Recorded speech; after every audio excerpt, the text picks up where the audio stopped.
Some people may think what we're doing here is a little redneck. We agree? We think that's probably fairly accurate. Yep.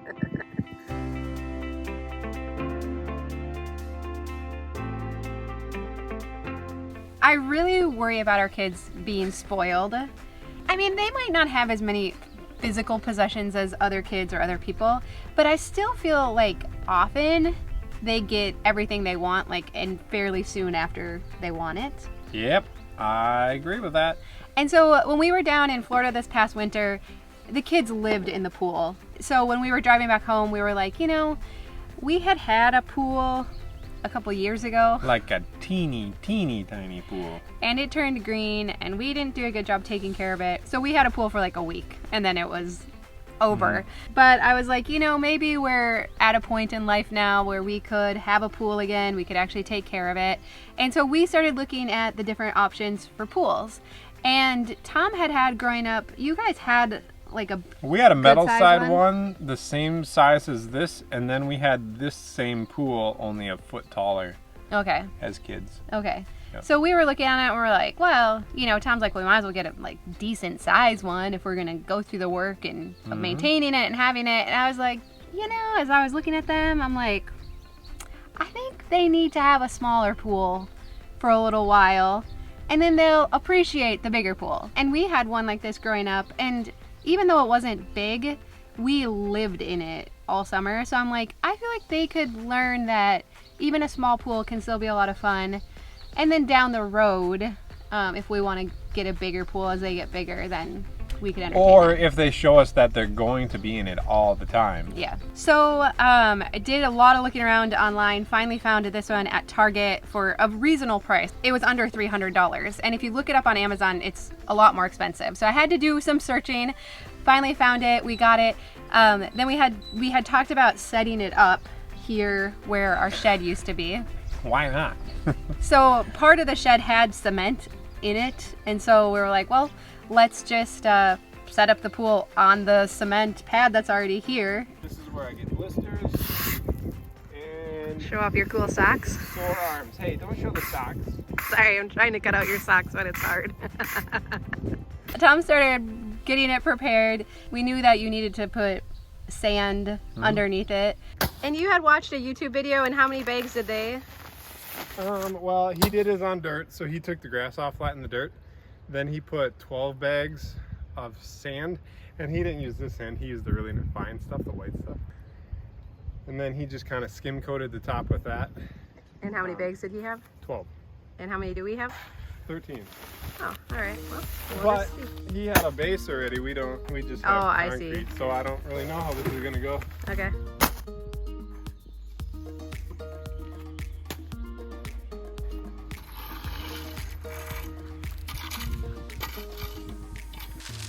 First, they say to open it with a knife. A really sharp. Yeah, if you look at the box, it specifically says use a knife. Yeah. An extra sharp one. Yeah, and to poke in a bunch of places to make sure you get it loose for sure. Okay, good. Oh, what is all this? Literature.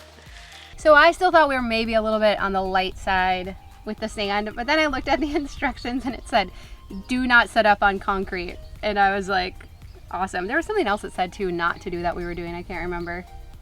I don't know. So I was like, well, I guess maybe it doesn't even matter because you're not supposed to set it up on concrete. And here we are setting it up on concrete. It'll be fine. It'll be fine. And we had thought we would probably have it here for this year, but then after that, who knows? We Yeah, might move this it. isn't like the permanent setup or where the shed was. Right. Yeah. And another reason I thought this pool might be the way to go is that the setup was very easy. You just inflate the ring at the top and then you fill it up and it just fills up. So there was no frame or anything that had to be set up. So I thought that made it easier too. So Tom started filling it. All right, what time is it? We should start a timer how long this takes. It is 10:41. On what day? Thursday. Okay.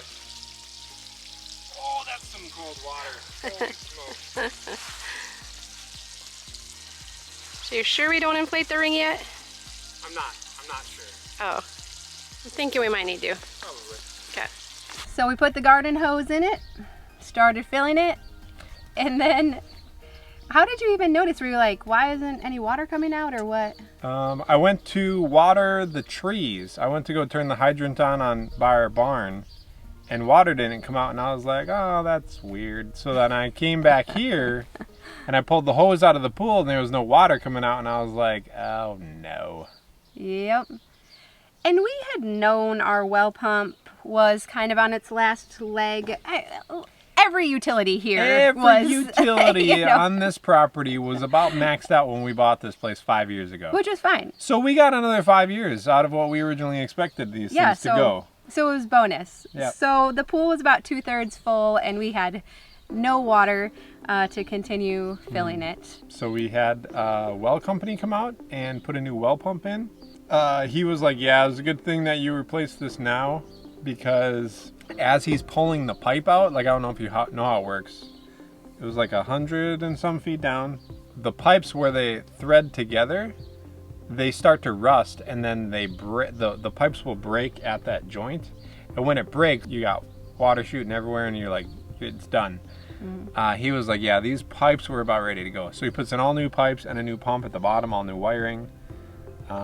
So we had water again, but what he did, which we've never done a well stuff before, so he dropped some chlorine tablets down and it just like cleans the well. Like shock kind of treats it. Yeah, yep. And you don't want to put bleach on. He said, can you do a public service announcement? Never ever put bleach down it. If you get a report back that the bacteria is high, do not put bleach down your well, because it will eat through that casing pipe in there. He's and like, you'll destroy your whole well. well is bad. Yeah. So we had actually ran into that when we were selling real estate, that people would try to remedy it themselves. So So don't do that. Don't do that.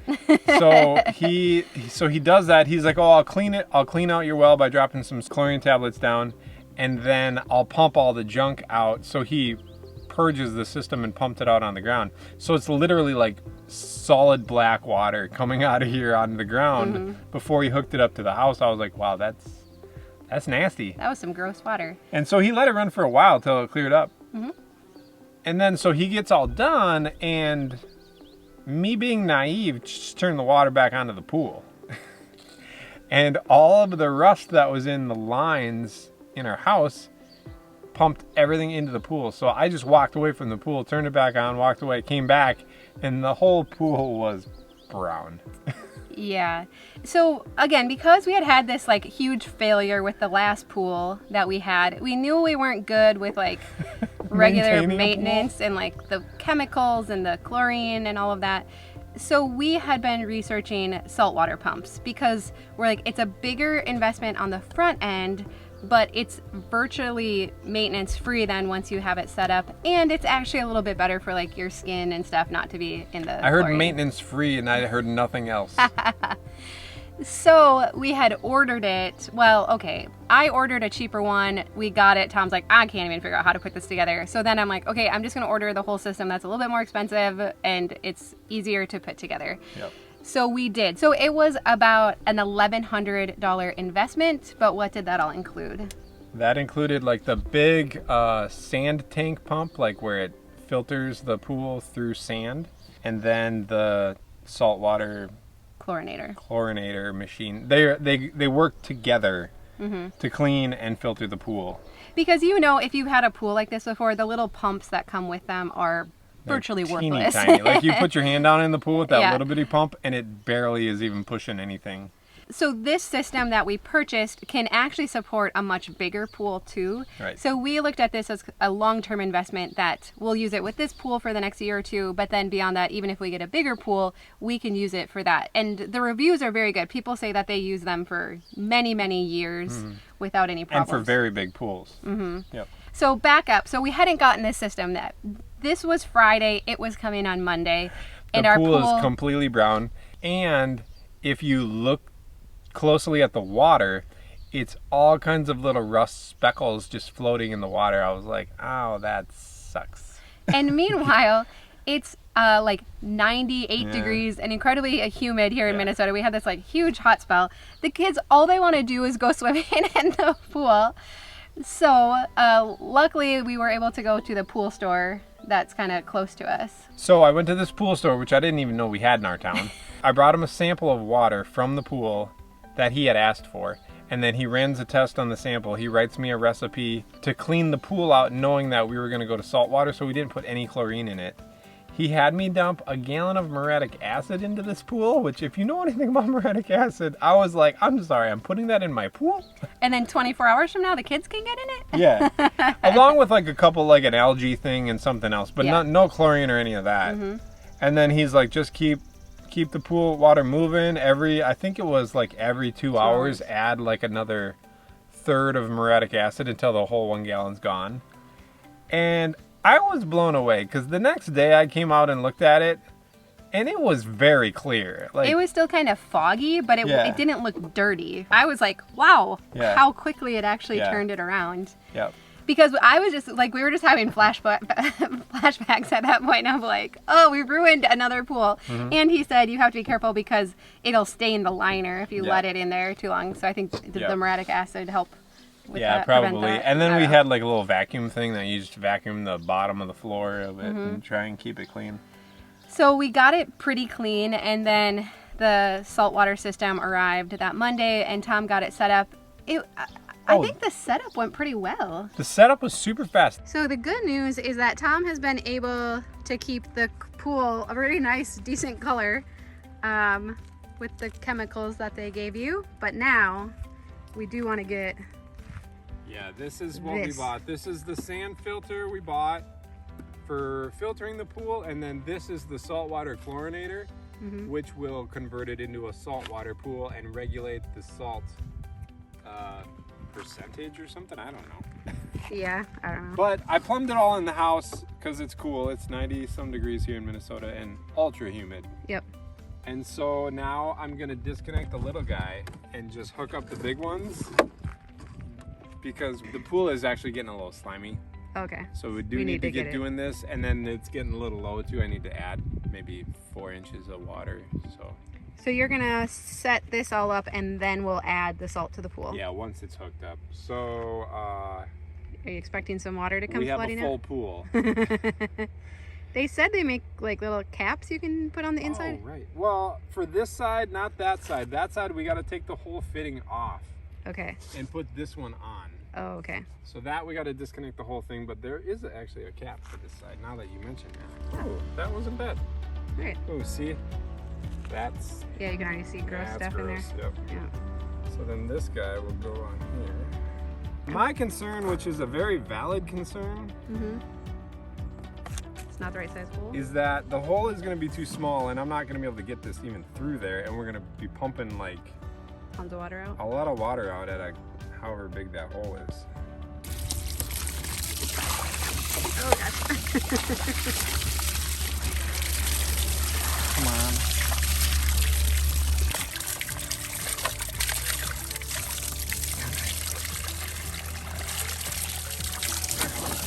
Ah, my shoe! I'm just trying to stop the volcano. Right.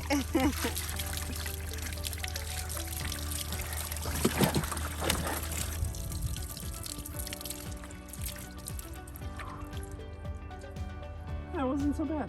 That wasn't too bad. I mean, pool-wise, it was like negligible. So, good job. So that was another thing that blew me away.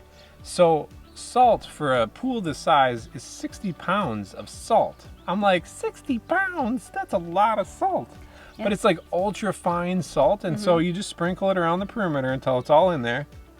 And that, like, so the pool was still a little foggy, and within half a day, the pool was crystal clear. Yeah, I'm doing that and then running the pump. Yep. I don't think you ran the chlorinator at that point. I wasn't it just didn't run the pump? chlorinator. I only ran the pump just to keep it circulating. Yeah, and what's interesting too is that the salt ratio is still so low that you don't even taste it. I So tried to taste it afterwards because I was like, that's a lot of salt. Yeah, it's not like the ocean Nope, where you can't like can taste it at taste all. it. It was pretty remarkable how quickly, and having a big pump like that, how quickly it cleaned out the water, and it was awesome. And then it was hot out, so it warmed up the water quickly, and the kids went in. And the craziest thing about this whole thing is, I don't know if you know this about me. I'm not super big on maintenance.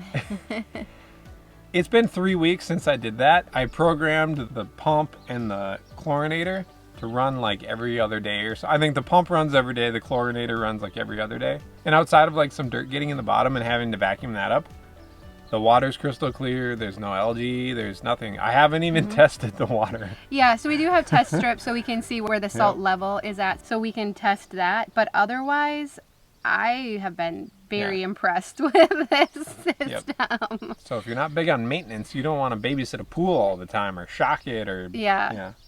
So the other thing I did like about this pool though is that I think it's like 36 inches deep.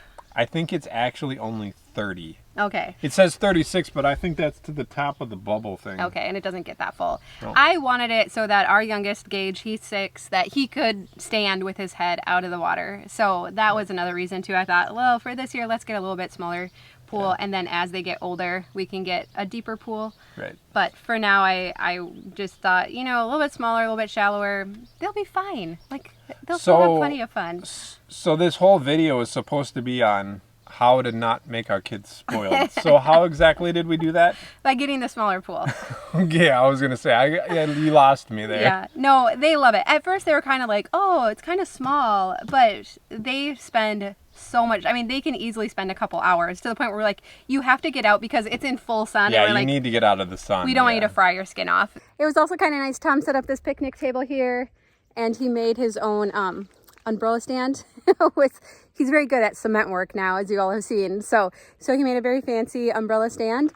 So that's actually worked really well. So usually one of us is sitting out here. Sometimes I'll just sit and read a book while they're in the pool. And so it's been really nice. But it was kind of fun too when the gentleman that came to fix the well, he was an old family friend. And so that actually got me thinking about our childhood too, because he used to help at my grandparents' farm, and he was like, do you remember the silo unloader? So, big, tall, blue silos. My dad's I probably shouldn't be sharing this story.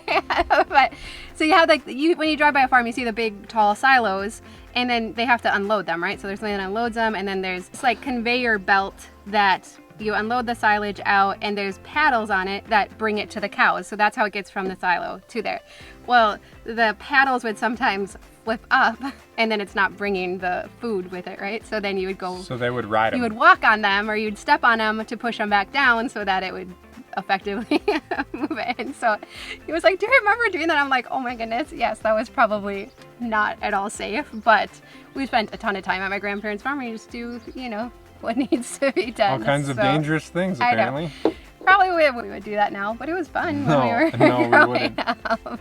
So it was fun to get to reminisce with him a little bit too, and he had brought his son with, and it was fun seeing them working together and helping. And so, and I had never actually seen a well taken apart like that, and how he had to pull out like each length of pipe and unscrew them and get all the way down to the well pump. So it was kind of interesting to see that. So that was like our homeschooling lesson for the day, how a well works. Every time you pull out, the pipes are 20 feet long. Every time you pull a pipe out, the kids are like, another one? How deep is that? And what did he say? I think he said our well's about 140 feet deep. The well was 190. I think the pump was at 140. Oh, okay. So I don't know. I'd be curious how deep wells are where you are, if you know, because... But he kept calling it a shallow well. Yeah. He kept referring it to as a shallow well. I'm like, shallow, man, that is deep. Yeah. So it was kind of fun to see, and the kids had fun watching it too. Yep. So one more thing to check off the list now that we don't have to worry about anymore. So far now that we got the pool set up, the chlorinator's in place, has been working really well, and the kids do like spending time in it. So I think it's a good investment. Did we get them the pool because they stopped playing on the swing set? Yeah, right. I don't know. We should probably just sell the swing set to pay for the pool, right? I built that with my bare hands. I know. So yeah, I guess after that failed experiment now. So I'm confused on, I think some of our viewers are as well. How are we not spoiling our children? I know, right? I don't know. Did you not think this through? I know. We need to go find a farm for them to work We're at. on a farm! I know, we don't have animals, right? All right, we gotta go find some chores for them to do. But we'd love to know what you're up to this weekend, and we can link to that video on the playset too, because that was kind of funny when we bought that. I mean, we can laugh about it now. It was funny for Dawn. Yeah, we can laugh about it now. At the time, it was not funny at all. But we hope that you have a really great weekend. We appreciate your support, and we'll look forward to seeing you again soon. Bye-bye.